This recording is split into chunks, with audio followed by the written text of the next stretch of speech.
my back. Which one broke? That one? Keep it on camera short. What happened? Get to the other side. Who sits there? I was trying to think who sits there. To Jimmy, and as I leaned back, there's obviously a screw missing here.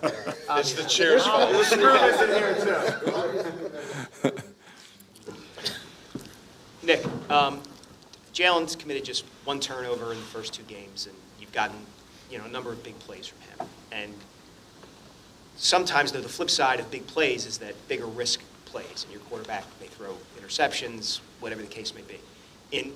If you kind of had on that sliding scale of, I want my quarterback to make smart decisions, but might have to sacrifice some of the big plays, and I want my quarterback to take the risks that sometimes come with big plays, but he may turn the ball over. Kind of, where do you come down?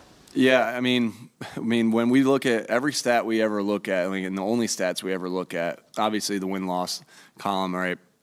But the stats that we look at and we talk about in here at all times, and it's part of the beginning of the week, part of the end of the week, is how do you win the explosive play battle, and how do you win the turnover battle? So it's, and like you said, I mean, it's not an easy thing to do. I mean, when you look at the stats of that from around the league, the teams that win that battle usually win the game. But, I mean, if it was everybody would do it if it was that easy. But we stress it. I mean, we talk like crazy about protecting the football, obsessive about it, right? And so the way you protect, not just, hey, protect the football, the fundamentals of protecting the football when you're carrying it, the importance of, Jalen being in the pocket and carrying it the right way in the pocket, and then making good decisions. And so you can be aggressive and still be able to protect the football. A lot of the things, and as far as the interceptions go, you can be aggressive and still protect the football.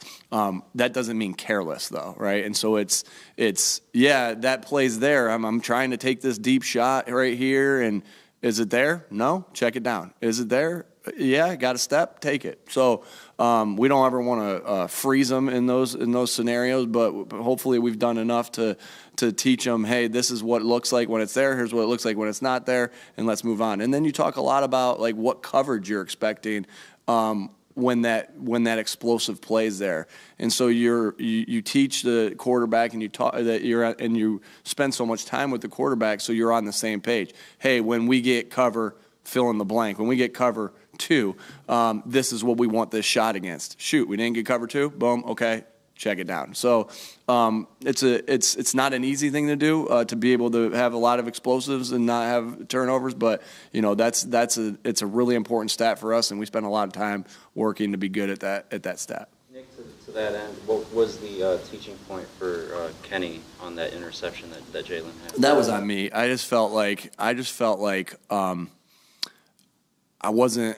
didn't love the way that looked as far as to the quarterback's eye and to the running back's eye. And so it was a little muddy in there. And when it's muddy, and I knew it could be muddy in there. And and so it was something I thought that was 100% on me, that we needed to be a little bit more reps. I had to feel a little bit better about it to call it, and that's a good lesson for me, right? In the sense of, if you're not really convicted on a play or a scheme because of something the way it looks, then don't run it, and that's 100% on me. Nick, what's your sense of how Hassan Reddick's acclimation is going?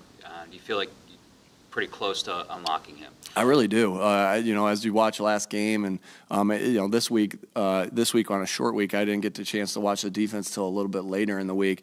And I just, as I watched it later in the week, I'm like, man, it's close. It's close to having a big game, and that is my experience with defensive ends at times, is that maybe they're quiet for a couple weeks as far as the amount of hits they get on the quarterback, or the amount of pressures, or the amount of sacks, and then boom, like that, it can change like that. And so I just keep thinking he's close to having some a breakout game, and so that means that he is getting some of the pressure that we want on the quarterback. And so I'm excited when because it's going to happen, and I'm excited when that will happen. I'm just glad he's on our football team. One stat that I don't know if you look at is average field position start. You're last in the league. I think average field position is 22 for the start of the drive. Any thoughts about how to kickstart the return game and and get some better field position? Yeah, I actually do pay attention to that. I don't say it makes or breaks us like the double positive or the explosive play battle and the turnover battle, but I do pay attention to that. And so that's a combination of, yes, just the return yards, the turnovers, all different sorts of things. And so because that is important, where you're getting the football, and I don't spend too much time on that because I know that changes throughout the week, throughout the year. But yeah, no doubt, do we want our to be able to create explosive plays with our return game, and I'm confident in what we're doing as far as how we're doing it, and I'm confident in the guys that we have in there, and like I said, I think that will turn as well. On Monday, you played the most, 11 personnel during your time here. Is that where you're trending as an offense now? No, it's just what the game plan called for in that particular game, and that can change. You might go into a week with a plan to say I'm going to do this, but then this starts to work, right? And so you go in every week with your 12 personnel, 11 personnel, 13 personnel, 10 personnel, 1 personnel. Like you have all these things in your 21 speed personnel. You have all these things in your pocket of what you're going to use, and then if you get hot with something, you stick with it. So that's kind of how that's been. We don't want to be predictable in anything we do, but then again, we want to put our best players on the field. And so I think for the most part, we've always been more dominant of 11. I don't want to say by significant like we were on Monday night, but we still want to be balanced in that. That's just the way that game plan went right there, and the way the game shook out. All right, cameras will shut it down.